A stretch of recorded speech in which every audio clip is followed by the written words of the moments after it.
আসসালামু আলাইকুম। সবাই কেমন আছেন? আশা করি সবাই ভালো আছেন।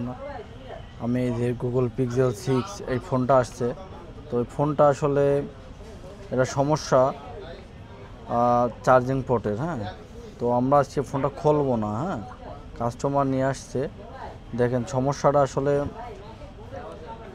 চার্জিং পোর্টের ভিতরে চার্জার ঢোকে না। হ্যাঁ, তো যাই হোক, মনে হয় ভিতরে ময়লা আছে, তো আমি আসলে কাজটা করব। তো ইনশাল্লাহ ভিতরের ময়লাটা বের করলে ইনশাল্লাহ সাকসেস হয়ে যাবে। তো চলেন ভিডিওতে যাই, দেখি কি।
প্রচুর ভিতরে ময়লা আসলে।